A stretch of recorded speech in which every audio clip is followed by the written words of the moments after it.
My name is Marc Fleurbaey and I'm an economist. I'm working at Princeton University and I also have a research chair at the Fondation Maison des Sciences de l'Homme in Paris. Why do we need something like the International Panel on Social Progress? I guess we are living a very interesting historical period where people have lost their illusions about utopias, easy utopias or crazy utopias that many people believed in, especially in the beginning of the 20th century. And now they are a bit at a loss, so people are looking for ideas, and people are also angry about the turn of events and the fact they have the impression they lose power over their lives due to globalization, due to perhaps quick technical change and various factors, growing inequalities. And so we see protest movements taking very different forms. The Occupy movement, the Nuit debout in Paris these days, and also the vote for Donald Trump in the US. I mean, we see many forms of protest, the revival of authoritarianism in Eastern Europe. So all these things show the need for people to regain a sense of their lives, regain control over what happens to them.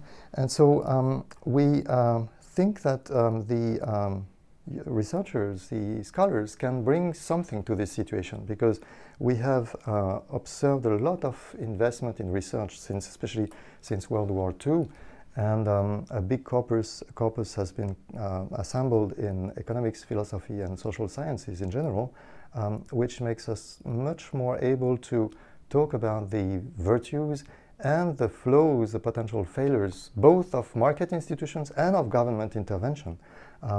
In this context, we think we have a message to bring to the debate, and we hope we can improve the quality of the debate by providing new ideas.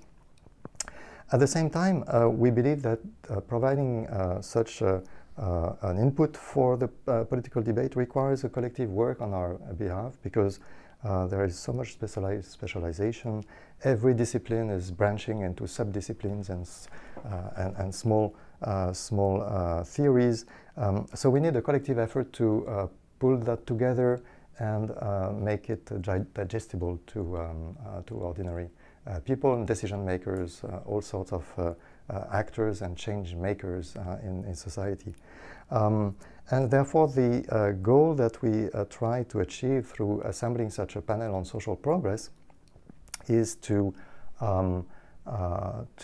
first provide ideas in the public debate and suggest, argue, try to convince people that it's possible to do much better, that we are wasting a lot of opportunities to make people's life better for many people.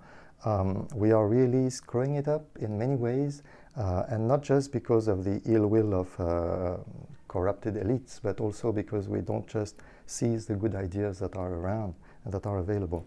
And so there are many things that could be done, and we hope to influence the public debate and to give people, again, a sense of a long-term vision of a direction where our societies are going.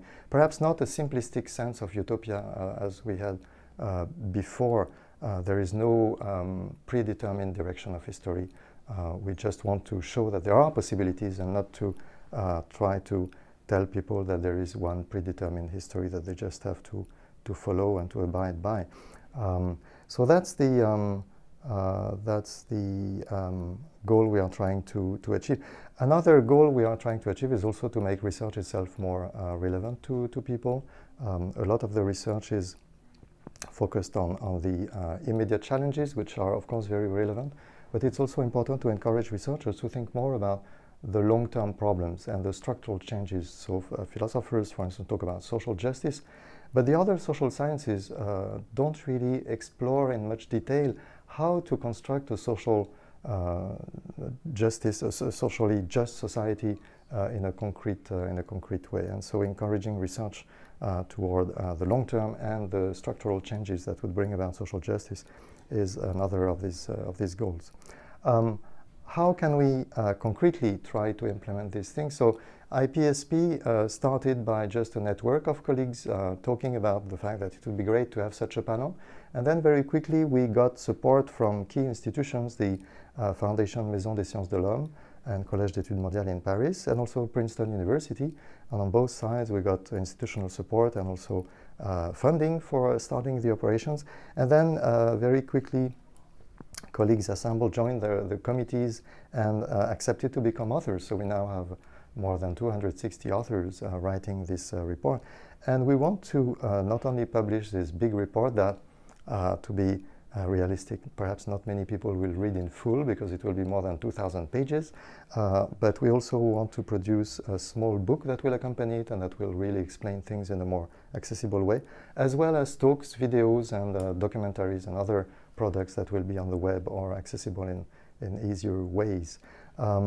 And we will also hold many public debates, town meetings, public lectures, where we will reach out to people. And we very much hope that this report will appear not just as the voice of academia proposing ideas to the people, but also as the product of a debate where people from the university, but also people from the ground have debated and come together to discuss these ideas. So very concretely, we will start a campaign in the fall, or even a bit before that in August, where we will invite people to comment on our report, which will be just the first draft, which will be very preliminary, but we want to make it completely open so that people can discuss it and bring their input, and therefore the final product, hopefully, will really be something that will gather not just the expertise coming from the university, but also the expertise coming from the people, all the people who will comment. And therefore we really want to reach out very widely, and we'll be very grateful if this transforms our report into something that is really a very wide, broad collective product.